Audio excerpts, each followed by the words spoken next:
JB న్యూస్కి స్వాగతం. నేను మీ సూర్యనారాయణ బాబు.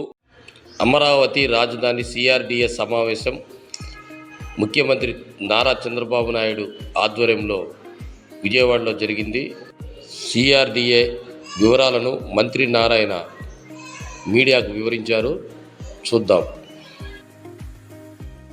అమరావతి రాజధాని క్యాపిటల్ సిటీ 44వ అథారిటీ మీటింగ్ సిఆర్డీ జరిగింది. దాంట్లో జూన్ 7, జూన్ 10 లేఅవుట్ రోడ్స్ కు సంబంధించి 2723 కోట్లతో అథారిటీ యాక్సెప్ట్ చేసింది. సో మొత్తం ఇంతవరకు 47,288 కోట్ల రూపాయలకి అథారిటీ ఇంతవరకు యాక్చువల్ గా రోడ్లు కావచ్చు, డ్రైన్స్ కావచ్చు, డ్రింకింగ్ వాటర్ కావచ్చు, సివరేజ్ యూజ్డ్ వాటర్ కావచ్చు, లేదా అధికారులకు 3,600 బిల్డింగ్స్ కావచ్చు, లేదా 5 ఐకానిక్ టవర్స్ కావచ్చు, 250 మీటర్లు ఎత్తుండే అసెంబ్లీ భవనం కావచ్చు, లేదా హైకోర్టు భవనం కావచ్చు, ఇవన్నీ కూడా వీటన్నిటికి సంబంధించి ఇంతవరకు 47,288 కోట్లకి ఈరోజు యాక్చువల్గా యాక్సెప్ట్ చేయడం జరిగింది. మిగిలినవి కూడా ఈ నెలాఖరా కొన్ని నెక్స్ట్ మంత్లో బ్యాలెన్స్ కంప్లీట్ చేసి వర్క్స్ అన్ని ఐకప్ చేయడం జరుగుతుంది.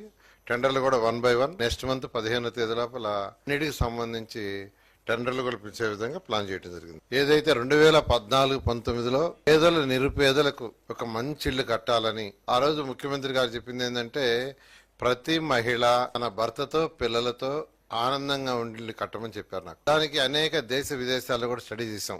కేంద్ర ప్రభుత్వం దగ్గర 7,01,480 ఇళ్ళు, 3,13,832 ఇళ్ళు స్టార్ట్ అయిపోయినాయి అప్పటికే.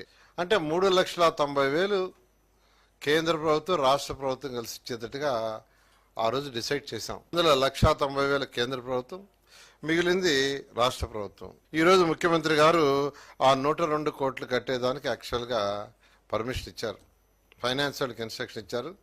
ఫస్ట్ ఆ 102 కోట్లు కట్టేసి తర్వాత వర్క్ టేకప్ చేయమన్నారు. వర్క్ కూడా టేకప్ చేసి జూన్ 12వ తేదీ లోపల మ్యాక్సిమం హౌసెస్ ఎన్ని కంప్లీట్ చేయగలిగారు అన్ని కంప్లీట్ చేయమని చెప్పడం జరిగింది. ఒక